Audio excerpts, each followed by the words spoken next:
कलरा बुट डाली को थरे एमिति मिसेई रांधंतु देखिबे कलरा बिल्कुल भी पिता लागिब नाही।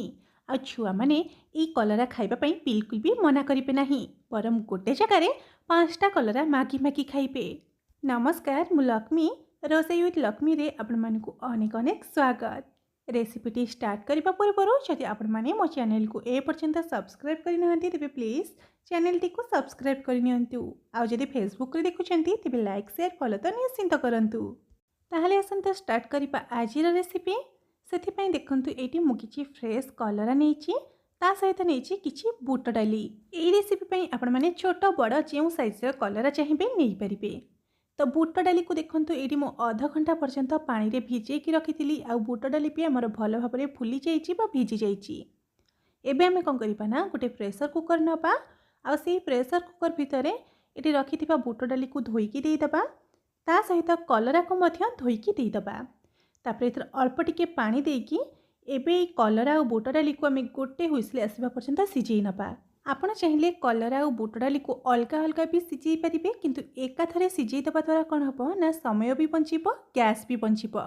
आकु सिझेइला बेले एथरे में लुण हळदी किछि भी दबा नाही। आ देखंतु एटी गोटे सीटी दे सारा परे मुटी लिड काढ़ी चेक कर नेउची। आ देखि पारुथिबे बुट डाली हमर भला भाबरे सिझी जाइछि। आ कलरा को देखिकी तो जानि पारुथिबे जे कलरा केते सुंदर भाबरे सिझी जाइछि। तो एबे हम कोन करबा ना कलरा एवं बुट डाली को पानी रु छाणिकी साइड रे रखि नपा। ए सब जिंस को ओभर कुक करिबेनी, माने बेसी सिझेई देबेनी, नहले भल लागिबनी। तापर हम कोन करबा ना गोटे कढ़ाई गरम करि नबा। सेथिरे दी देबा गोटे छोट चमच सोरिष तेल। तेल गरम हो परे आधा चमच देदेबा गोटा जीरा, आधा चमच देदेबा गोटा सोरिष। सोरिष जीरा टिके भाजी हो परे सेथिरे गोटे पिंच देदेबा हिंगु। हिंगु को मध्य हल्का टिके भाजी नबा। तापरे गोटे छोट चमच देदेबा अदा रसुण छेचा। छेचा देकी तार कंचा स्मेल कटिजिबा पर्यंत ताकु टिके हल्का भाजी नबा। तापरे एटी देखंतु मु गोटे मीडियम साइज रो पियाज को छोट छोट काटिकी दे दोची। पियाज को मध्य हल्का सॉफ्ट होला पर्यंत भाजीबा। ए रेसिपी रे पियाज को गोल्डन करिबार नाही। तो एटी देखंतु पियाजर कंचा स्मेल कटिगलानी और हल्का सॉफ्ट होके भाजी हो गलानी।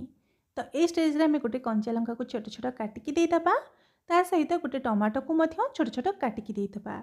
आ ए सब जिंस को टिके भला भाबरे भाजी नबा, जेमति कि टमाटो बहुत जल्दी सॉफ्ट हो जिवो। लंका एटी मु ऑप्शनल अछि, कहीं ना जदि छुआंक पे बनौथिबे तबे कंचा लंका को स्किप मध्य करि परिबे। एटी देखंतु टमाटो हमर भला भाबरे भाजी गलानी बा सिझी गलानी। तो एबे हमें कौन करिबा ना एटी सिझे की रखिथिबा बुट डाली को इथिरे दे दबा। कलरा को देबेनी, केवल बुट डाली को दे देबे। आ बुट डाली देकी टिके भल भाबरे मिसेई नेबे। बुट डाली रो हल्का हल्का जेतबेले पानी सुखिबा स्टार्ट हे जिवो सेतबेले इथरे में दे दबा आधा चमच लूण बा स्वाद अनुसार लूण, आधा छोट चमच दे दबा धनिया गुंड, आधा छोट चमच दे दबा काश्मीरी लंका गुंड, गोटे रु 2 पिंच दे दबा हळदी गुंड, आ अल्प टिके दे दबा जीरा गुंड। बास ये सब जिनस को देकी टिके भल भाबरे मिसेई नबा। आ मिसेइबा समय देखंतु स्पाटुला साहाय्य हेउ किंबा पिठा पाटिया साहाय्य किंबा डंकी साहाय्य एमती टिके चापी चापी मिसेइबा, जहा द्वारा कि बुट डाली गुड़ाक टिके फिटी जिवो आ बाइंडिंग चली आसीबो। एटी देखंतु स्पाटुला साहाय्य मु एमती प्रेस करि करि याको मिसेई नेछि। आ किछि बुट डाली गुड़ाक चापी हो जाइछि, आ किछि बुट डाली गोटा अछि। तो एई भली भाबरे मिसेई नेबे आ ताको टिके एमते हल्का भाजी नेबे। जेतेबेले एई भली भाबरे ड्राई हो जिवो गैस रो फ्लेम को ऑफ करि नबा आ ताको ठंडा हबा पई छाडी दबा।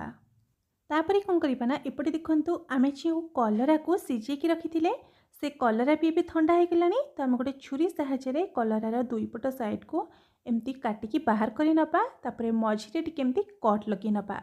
कट लगे सारिबा परे गोटे चामच साहाय्य कलरा भितरे थिबा मंजी को बाहर करि नबा। जदि आपनको मंजी पसंद थिबो तो आपण चाहिए रखिपारे, किंतु जदि पसंद नहीं तेबे निश्चित भाव में बाहर कर नियंतु। एमती मंजी काढ़ी बनैबा द्वारा छुआ मैंने भी कलरा को खुशी खुशी खाई नेबे। आ कलरा भितर स्टफिंग भी बहुत भरी ही परिबो। एई सेम प्रोसेस रे ही आमे सब कलरा को काटी नबा। जेहेतु कलरा सिझी जाइछि सेथिपई बहुत सहज उपाय रे मंजी गुड़ाक बाहरी जिवो। जदि आमे स्टार्टिंग रु कलरा को काटिकी सिझेई थांते तेबे कलरा भितर पानी पशि जाई थांता, बिल्कुल भी भल लगी न थांता। तो ये देखो सब कलरा को मुझे भाव में काटिकी तार मंजी को बाहर कर आम जो स्टफिंग बन के रखी से स्टफिंग को चामच साहाय्य कि हाथ साहाय्य हो कलरा भितर एमती भरी नबा। आपन को जी स्टफिंग भल लगे से हिसाब से स्टफिंग को भरी ने। आंगुठी साहाय्य टिके एमती प्रेस करे जहाँद्वारा कि स्टफिंगटा बाहर को बाहर ना। तो ये मुझे आउ गोटे कलर स्टफिंग भरिकी देखा देखु केते सहज उपाय स्टफिंग गुड़ाक भरी आ स्टफिंग बिल्कुल भी भाजवा समय बाहर को आसब ना। यही सेम उपाय आम सब कलरा गुड़ाक एमती स्टफिंग देकी भरिकी रेडी कर नपा। बास ये आमर सब कलरा रेडी हो जाइए। ताहले एबे कौन करबा ना गोटे पैन गरम कर नपा आ से पैन रे देदेबा 1 ରୁ 2 चामच पाखापाखि सोरिष तेल आ तेल भल भाव गरम हो जावा परे एटी आमे स्टफिंग देकी रखी कलरा को एमती गोटे गोटे कर देदेबा आ मीडियम फ्लेम रे ही गोटे पट साइड को भल भाव गोल्डन होकी भाजी होगा छाड़ीदबा। जितेबाला गोटे पट साइड भल भाव गोल्डन होकी भाजी होते जाकि आम उल्टेकी आरपट साइड को हाल्का हाल्का गोल्डन करके भाजवा। जेहेतु आरपट साइड्रे बुट डाली वाला स्टफिंग अच्छी से बेसी पोड़े ना, हाल्का गोल्डन करके भाजबे। आ कलरार चोपा पट साइड को एमती हाल्का हाल्का गोल्डन बा एमती टिके पोड़ पोड़ करके भाजिले सेटा खाइबा आहुरी सुआदिया लगी थाए। तो ये देखंतु 2 ରୁ 3 थर मुझे एपट सेपट करके कलरा को भल भाव गोल्डन करके भाजी नेबी जहाँद्वारा कि यार पिता अंश बिल्कुल भी रही आ खाइबा भारी सुआदिया लगे। एमती चारिपट साइड्र कलरा गोल्डन होगी भाजी होगा आम गैस फ्लेम को बंद कर नपा।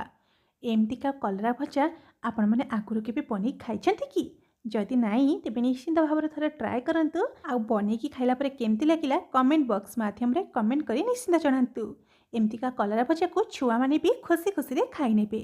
ताहले आज रोची बाय। पुणी देखा आउ एक नुआ रेसिपी सहित आउ एक नुआ भिडियो रे।